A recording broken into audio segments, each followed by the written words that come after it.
because today we're breaking down how to evaluate medical tourism the same way you would any major business decision, with clarity, strategy, and the full picture in mind. Welcome to Biz Help for You, where passionate support and practical guidance help your business thrive.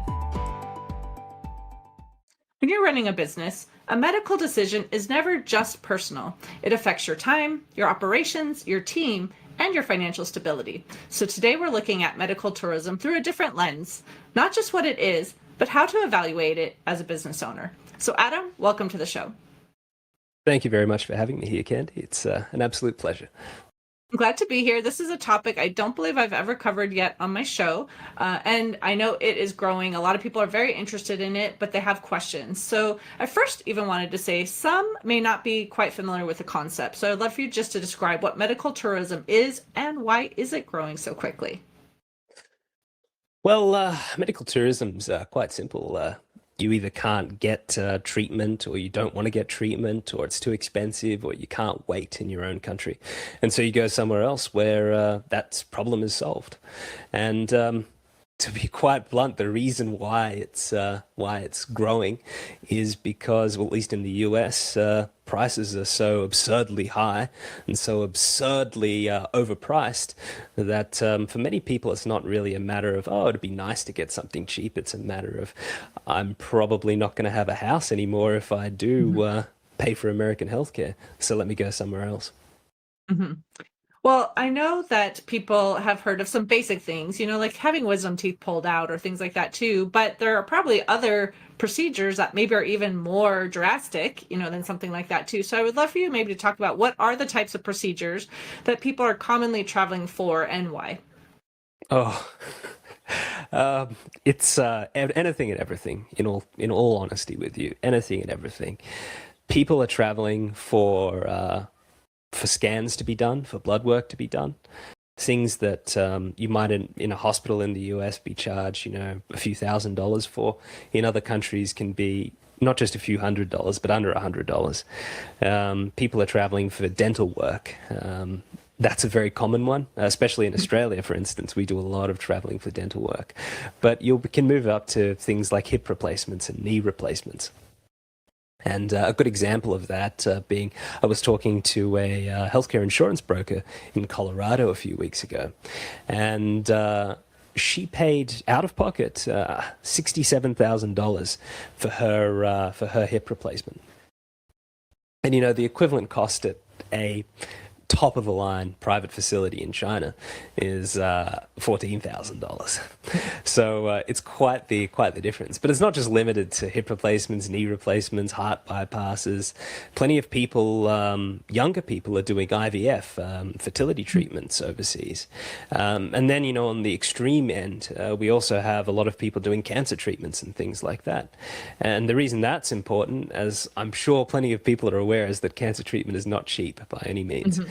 And, where you quite often are paying, $500,000 in the US for CAR T treatment, which is perhaps the most advanced form of cancer treatment there currently is, you're paying closer to 100,000 or 80,000 in countries such as China. And so while there are a host of other reasons why it's important, and there are a host of reasons to travel, it really comes down to cost in the end for most people. Mm-hmm. But I do know, obviously, most people have insurance coverage here too, and it does say, you have to do in-network or we're not going to cover. So is it worth it to go to another country where maybe your insurance doesn't cover it all versus, well, your insurance here will cover a portion of it and you might have to pay, 20% of that cost, so where do they determine if insurance is worth using, not? Like, how does that apply? Well, an insurance company's primary goal or objective is to make money, if I'm not mistaken, not necessarily to provide insurance, I'm sorry to tell you. Mm-hmm. And so 20 years ago, I would say that the vast majority of people were better or getting coverage. It was more accessible. It was more reasonable to think that, if you had an issue, it would be, the vast majority of it would be covered by health insurance. And now that's really not the case. A lot of people are not having the same range of coverage that they would 10 years ago or 20 years ago, for that matter. And so there's a lot of people who are frankly underinsured. Mhm. And when a hospital and a health system can set whatever price they want for the simplest of procedures, that means that even having something that's 70% insured by your health insurance is still going to be far, far, far more expensive for you paying that 30% than it would be to go overseas. And to Mhm. give you an example of just how crazy costs can get. Saline is a really good example, and for those who aren't very aware of what it is, it's salt water. Mhm. It's medical grade salt water, and to make salt water, I'm afraid to tell you the costs aren't crazy. It's about $1 for a bag of salt water or saline. That doesn't, however, stop many hospitals from charging hundreds of dollars for saline. Mhm. As a matter of fact, we recently did a video on the fact that some hospitals are charging up to $700 for a bag of saline. Now, if you can extrapolate the idea of charging 700 times what something's worth, or what it costs to make, you can extrapolate that to any aspect of healthcare, and that should probably bring you to the realization that even with health insurance, really it's not going to cover your costs as the end consumer. Sure. And Well, and so, oh, go ahead. sorry, go on. Sorry, I do love to talk, so please go on. Yeah, no, I was just thinking when you were talking about, the cost of things, like maybe you have a scan here that's a few $1,000s and maybe it's $100, in another country, but there's all kinds of costs that go into traveling too, so you've got, maybe plane tickets, maybe it's something you could drive to, but if it's, somewhere you have to fly to, and hotel stays and food and, all the things too. So I'm wondering how people might truly be able to estimate what their costs would be for a situation like this. And do they often underestimate how long it's going to take for recovery? And they think, oh, I'm only going to be there a couple days, but now they're there maybe a week or two if Yeah. there's complications. So how can they really determine what the cost truly might be? Well, I'll give you an example. We we've partnered with a medical group in China called United Family Healthcare, and they're a tier one organization, like absolute best of the best. And I was speaking to one of their representatives when we first got to know them, and she was wondering, well, why would anyone come here to our hospital? Why would the average person come here to our hospital? Like, we're a very expensive place. We generally only treat the very upper range of the market. And it took me quite a while and a bit of convincing, and I had to pull up some stats and simply show her that even with the prices that you charge, even with the prices that you feel are very high, they are still towards the very lower end of the spectrum by comparison to the US. And yet again, a hip replacement is a very good example: $67,000 versus $14,000. Mhm. And let's use that example. Let's say you got both hips replaced, and your recovery lasted 2 weeks, and you decided to stay at the fanciest hotel you could find. Let's say it was $600-700 a night. Even then, even with both hips being replaced, even with a very fancy hotel that you stay at, even flying first class back and forth, your costs are still going to be less than getting a single hip replaced back in the US. Mhm. And so when you combine the idea of travel, which, say to China, for instance, about $1,200 for an economy ticket, like, yeah, it's not going to make sense if you're only doing like one tiny thing. But Mhm. if you've got a host of different medical issues that need to be addressed, and many people do have a host of medical issues that need to be addressed, then it really does make sense. And so if you can put, one or two or three things together and get them all done at once, then you've made an incredible investment in yourself, to be perfectly honest. And that kind of leads me to another point. Quite often the people think about the US as, yeah, the healthcare is expensive, but if you've got a problem, you can get it sorted. That's no issue. That's no problem. And that is true to a degree, but there's an interesting stat I came across a few months ago, and it's the ratio of doctors to patients in various countries. I'm sure we've all heard about the UK's health system and how, there's waiting lists, not just in the months, but years. And that's quite true. But the US has a ratio of doctors to patients of about 2.3 to every 1,000. And in the UK, it's 3.4. And in Australia, it is 4.3. And somehow with these higher ratios of patients in Australia and the UK in particular, or doctors to patients, somehow the healthcare systems are overloaded and overcrowded. While they're not in the US, those waiting times are significantly lower. And the simple conclusion that I can come to because of that is that the reason that there aren't these crazy waiting times are because people are simply not getting the care that they otherwise would get. And so, you can have 2.3 to every 1,000 and you can be perfectly fine because people who need to have their hips replaced, people who need to have teeth pulled, people who need to have work done simply aren't getting it done. And when it comes to the US, the very simple reason for that is because it's too expensive. Right. Well, I guess you make a good point though too, is even if you're spending at the top of the line for travel, it's still definitely less than what it's going to cost. I was just saying that someone will definitely have to figure out what that truly is and not just think of, oh, I'm getting a hip replaced and I'm going to be there for 3 days. Because in the US, they send you home so quickly too. So someone might have been told, oh yeah, you'll be operated on this day and you'll be sent home this day, and not realize like how much therapy or something they still might need before they could really walk. Right? Yeah, you're right. I didn't properly answer your question. Sorry, I got a bit distracted. But it's relatively simple there. So with our service, we don't interject ourselves, so to speak. We don't really even talk to you. We don't want to talk to you because that costs money, and we don't want to have to charge you. And so the way it is you'll contact a hospital overseas, and they will simply tell you how long it's going to take, and all of the costs involved. It's a bit of an interesting dynamic. In the US in particular, there's a lot of obfuscation, there's a lot of hiding of prices. If try to actually find out what a hospital stay is going to cost you before you go, and I guarantee you will spend a lot of time and a lot of effort to probably not actually find out what you're going to pay. And the opposite is actually quite true for a lot of other countries, not just China, but a lot of Asia, Middle East, Europe, Eastern Europe, quite the opposite. You'll know exactly how much you're going to pay before you go. Things will vary, depending upon the exact circumstances, but they'll tell you exactly how much, and they're going to tell you how much a room is going to cost each night.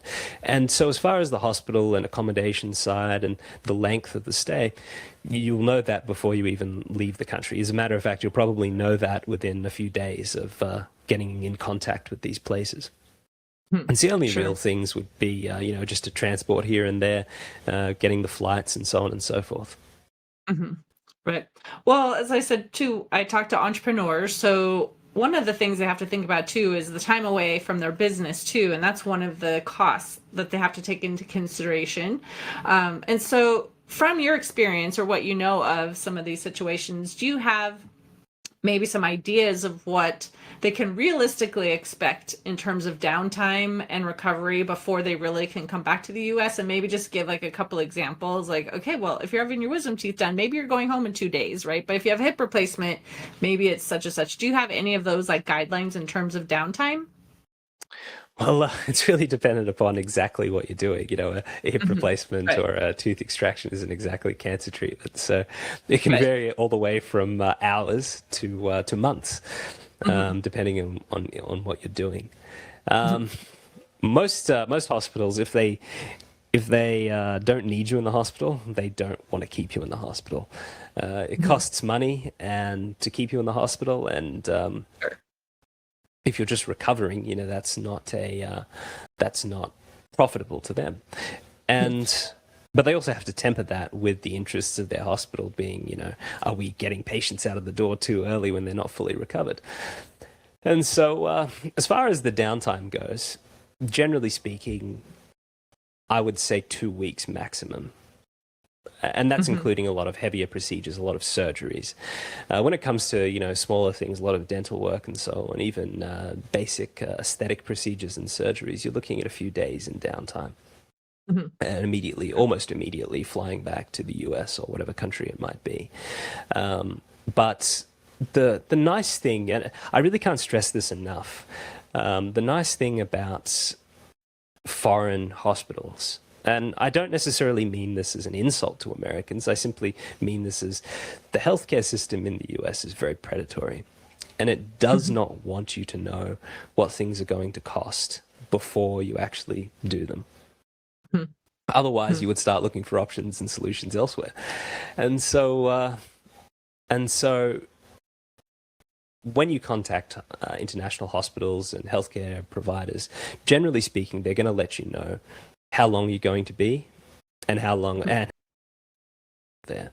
So that's not necessarily something that I can provide you with information on now. Like, of course, I can give you general and a general idea, but that's the beauty of what we're doing with Silk Health. It's really about you can contact a healthcare provider in minutes. You can set up a consultation in minutes, and they will tell you exactly what it's going to be. Mhm. I would love to transition also to talking about risk, because obviously business owners do evaluate risk when it comes to their business as well too. So if they're making this healthcare decision too, they're going to want to look at the risks too. So can you talk about maybe some of the risks that might be associated with the medical tourism that people may not be thinking about? Risks. Well, there's plenty. There's plenty of risks to going to a local hospital as well. Mhm. So, Right. um, the risks primarily would have to do with travel, with not necessarily understanding a language, with miscommunication. However, they are, I would say, more than sufficiently cancelled out, you might say, Mhm. by the simple fact that we're not listing people out in the middle of nowhere. We're not listing hospitals out in the middle of nowhere that have never seen a foreign patient. We're only Mhm. really listing ourselves with listing hospitals, healthcare providers who already have a presence treating international patients, and that's Mhm. manifested through quality control, through the accreditations Mhm. that they have. So while we are planning on expanding to other countries, right now we just deal exclusively with China, and there's two big things that I would look out for, which all of our hospitals and healthcare providers currently meet, and that simply is their accreditations. All of them Mhm. currently have JCI accreditation, and JCI is Joint Commission International. It's the current accreditations board that perhaps the most preeminent international accreditations board that Mhm. does healthcare providers and hospitals. And then the Sure. second one after that would be their domestic accreditation. Mhm. Mhm. And Yeah. in the case of China, that's 3A accreditation, which is their highest accreditation, and all of our healthcare providers currently have that as well. So, as far as the accreditations and guarantees, that's more than sorted. And as far as the risks that people are liable to encounter, I really wouldn't say they're any more than what you would expect in the US. Mhm. Right. Well, I think I read an article recently that was talking about medical tourism and, some of the procedures and where people were going. Some people went to Mexico, some people went to Europe, people went to the, Middle East, all different places. But they were talking about how there were some that were fabulous in terms of care and some that are a little sketchy as well, too. So obviously there's different standards of care. So how can someone, if they, hear about you, that's great. Like you have one thing too, but how can someone really assess whether a facility is truly reputable? Well, perhaps the easiest way to do it is reviews. To simply Google that hospital and to see what other people have said about it. Mhm. That's really the simplest, the easiest, and quickest way to do it. We also have a review feature coming on our website, but it takes people going there to actually provide those reviews, and we've just started, so that's something we're lacking currently. Right. But reviews would be the first thing to do, but also to simply look at the facilities themselves. Mhm. I don't want to say that there aren't necessarily good doctors at rundown facilities. And there aren't good Mhm. staff at rundown facilities. But generally speaking, if the facility is in good shape, so are the doctors, so are the Mhm. nurses, so are the standards that they have in place. Right. And that is why, for instance, we've partnered ourselves with high quality institutions. Mhm. If someone has something, they travel there, they have their surgery, everything seems great, and then they go home, but something happens and a complication arises, is there an issue with like a local doctor then saying, oh, well, you weren't treated here? Or is it still no problem? They're obviously going to say like, well, you need care, we're going to assist you. So it's fully the latter. There's absolutely no issue, no worry about that. Essentially, what it is that the only possible issue that you could have is the documentation, the scans, the blood work that you have in another country not necessarily being translated. But in our case, all of the healthcare providers that we work with, they provide translations of all of the scans, all of the documents, all of the procedures that you've done. They generally provide a doctor's note as to what's happened. And on top of that, they're providing any blood work as well. So it's fully portable, you might say. You can take the stack of files that you're given and then take that to any doctor in the US or in Canada or the UK or wherever it might be and continue on as if you've just gone to another hospital down the road. Sure. Well, my daughter and son-in-law had actually lived in another country when my first grandson was born, and she had to have an emergency C-section because he was not thriving, And so we actually got a phone call that said, Mom, like they want $5,000 right now, and we have to pay or they're not going to help us, right? So we gave our credit card, no problem. Like she got the baby was delivered fine. He's doing great now. But that was something that we were not used to, where you have to pay now or you don't get treated, right? And even in case this was an emergency. So is that the case too, where someone does have to pay the full amount up front if they are traveling? So that 14,000 you talked about, that's a much lower than 67,000. But if it has to be paid up front, it sometimes can be a problem. So is that a requirement, like you do pay everything up front, or is there some kind of like a payment plan that you can also come up with if they're going to another country? How does that work? So it fully depends upon the hospital that you're going to. One thing I have to ask is, what country was that in? I was in Ecuador. Ecuador, right. Well, I can't necessarily say the same for Chinese hospitals. That's generally speaking, that's something that is not done internationally. Perhaps it's some, I would say, less wealthy nations. That might be something that is done. But in China, which I can speak authoritatively on, absolutely not. There's a duty of care to a patient, and the potential for either the mother or child dying. That's a question of duty of care as far as the hospital, as far as the practitioner is concerned. And so really what you're describing there is profits getting ahead of duty of care. And from my experience, I've traveled internationally. I've studied in West Africa, as a matter of fact. I'm currently doing volunteer work in Nigeria, so I'm well aware of how these things work in less wealthy countries, and it really is an indication of a system that is trying to get as much money out of you as possible. And so I can speak authoritatively, as I said, regarding China. No, that is not the case. If a person were to have a medical emergency that endangered limb or life, no, that is something that would be treated immediately, and then you'd be billed after. But if it's something that's not an emergency, let's say the scheduled hip surgery, right? If they don't have the 14,000 up front, can they come up with some type of payment plan, or is it still, well, in this case, we are going to charge you the full amount up front? How does that work? Well, that's entirely dependent upon the hospital. As I said, we don't handle the payments themselves. We want to keep out of that just because it makes things cheaper for the patient in the end. But regarding payment plans, it really depends upon the hospital. It depends upon the provider. And some do offer payment plans. The more internationally focused hospitals certainly do provide payment plans, but some don't. And that's really something that you can establish quite quickly and quite easily in the first consultation that you have with the hospital. Sure.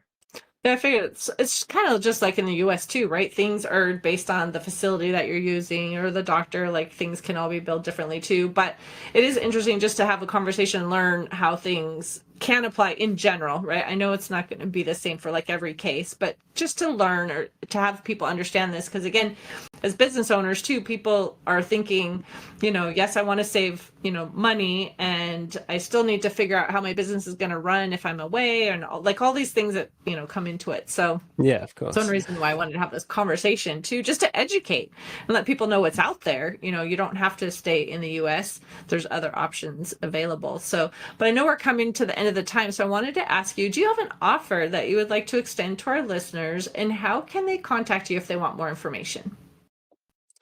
Well, the easiest way to reach us, to contact us, is to go to sylkhealth.com, and that is silk with a Y, so SYLK health.com. And as far as current offers, no, we don't currently have any offers, I'm sorry to speak of. However, what we do have is a very interesting angle that I would think that many business owners would be interested in. And essentially what this is employer-funded health insurance.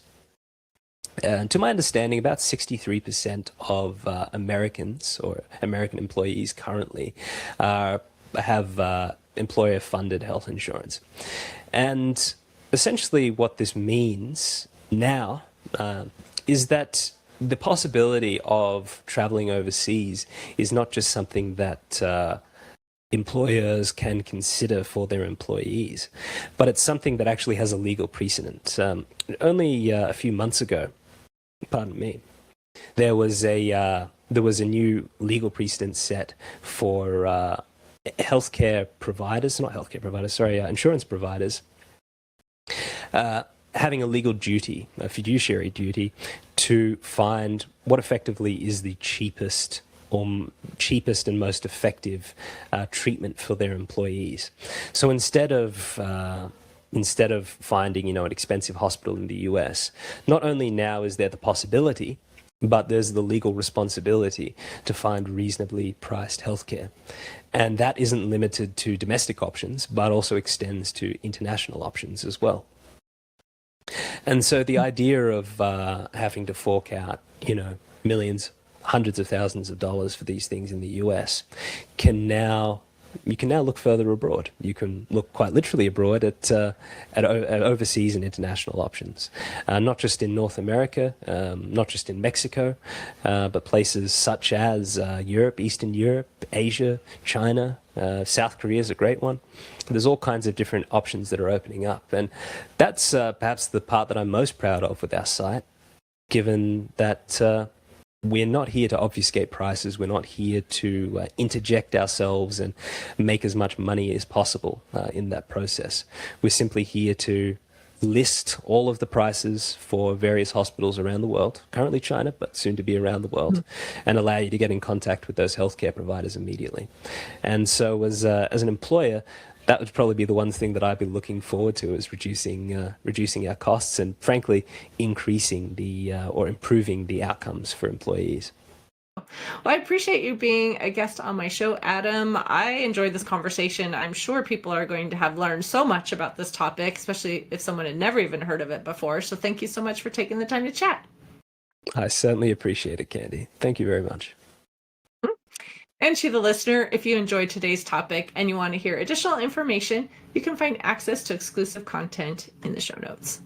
Thank you for tuning in today. Would you please share this episode with those you know and leave a review on your favorite platform? And if you find our show informative, would you consider being a financial sponsor to help me continue my mission to educate business owners? A link is located in the episode description, and no amount is too small. I'd really appreciate your support. If you are interested in connecting with our guest and receiving the offer they had to share, a link to our resource page is in the show notes. Finally, if you have any bookkeeping or payroll needs, reach out to us at 310-534-5577 or contact@abandp.com. My team and I are eager to assist you. Until next time, have a great day. Thank you for listening to Biz Help for You. Please join your host, Candy Messer, again next time. Have a terrific day.